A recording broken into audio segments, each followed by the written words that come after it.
I had a lot of stuff going on in my life, a lot of family issues and a lot of trauma. And so I realized the one thing I could control in my life was my weight and my body. And so in doing that, I became anorexic, and I dealt with that for a while, and I ended up going to residential for about a month, and then another 5 months of PHP and IOP, which is partial hospitalization, and intensive outpatient to really work on my eating and understand that controlling weight doesn't necessarily mean controlling my life, even though that's what I was grasping on. So I never was anorexic because I wanted to look like, Bella Hadid or something. It was always because my body image and how my body looked was the one thing I could control during that time. Yes. Wow. Okay. I think there's some good stuff to pick out for the next lifetime. Yeah. Totally.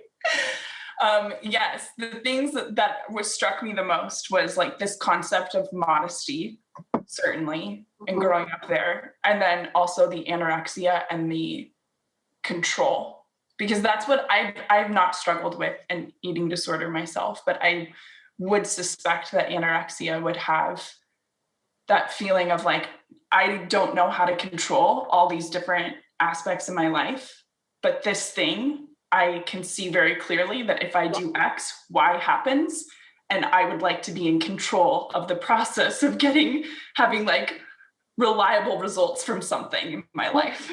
Something funny with that is when you go to treatment, you meet a bunch of different people with a bunch of different eating disorders. And this is not a blanket statement, but the majority of what I saw, the anorexic people were all super high achieving, high stress perfectionists. And the people that struggled more with like binge eating disorder or binge purge or, orthorexia and other stuff, they weren't as they were more people with like bipolar who couldn't control their emotions. So instead they used food to supplement emotions.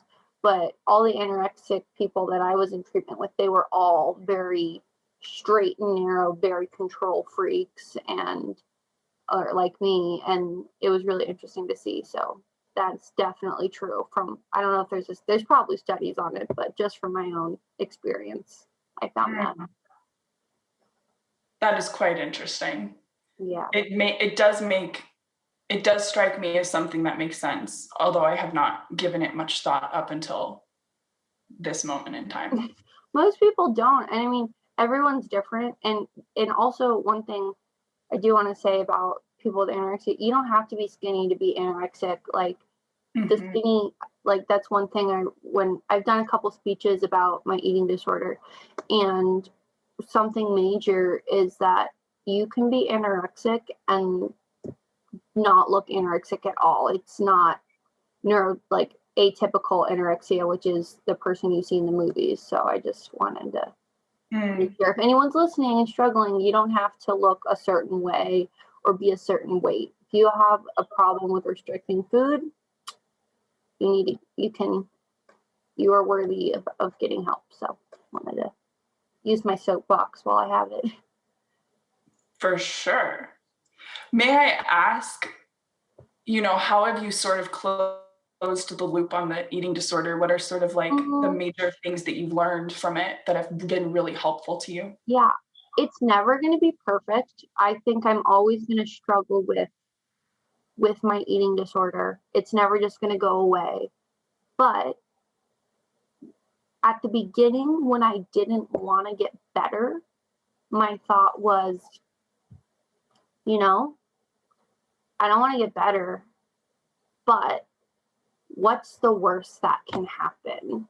I get fat and there's nothing wrong with that. So, you might as well just try to start eating so you can stay alive and get better and start functioning. Because when you're in a place of restricting, like, I was working like 3 jobs and not eating anything and running and all this stuff. And it was just like running on, my tank was empty.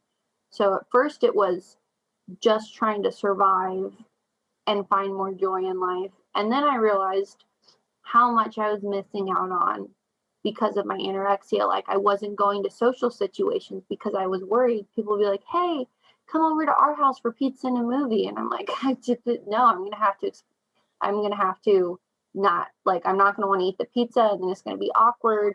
I might as well just not go. And then I realized how much my eating disorder was stealing from my life. And I spent 6 months of my junior year in high school in treatment and 1 month away. And I just realized, there's no benefits. I might get temporary control, but that's not the control I really want. And so once I started doing more, I talked on my last dialogue about therapy. And once I started doing more therapy and realizing my root issues, I was able to let go of that and eat more. And so now what really helps me is I try to keep a routine of eating my 3 meals a day and a snack, whether I want to or not. And it's not perfect. Like a couple weeks ago, it wasn't going well, but it's always, I lost too much valuable time of my life to let my eating disorder overtake my life again. Mm. Very interesting. Yeah. So it sounds like at some point you realized I can't sustain this. Mm-mm. And that is hugely motivating, of course, because you're like, the moment you realize something can't be sustained is the moment where you're like, okay, well, something's going to need to change at some point. So I may as well start thinking about that now. Yeah. Well, one thing that, a lot of people that go into treatment, their parents force them to, or a doctor or something. I had a therapist suggest it and I didn't want to go. And then I thought about it and I was like, it's already pretty bad. I might as well. So I signed myself up, convinced my mom to sign it with the insurance and all that fun stuff. And when I was there, I saw people that are like 40 years old on their 7th round of treatment. And that was just so sad to me. And I'm like, how much time are you losing of life? Like in and out of treatment and being obsessed with food and calories and all that stuff. And so that really motivated me to try to get better because I went when I was 16, I believe. Yeah, 16. And so that really motivated me because I saw older people that have been doing this for 10 years. And I thought, I don't want to be like that. Yeah. I think about it as like nice to have those role models sometimes of like the thing I don't want to end up being.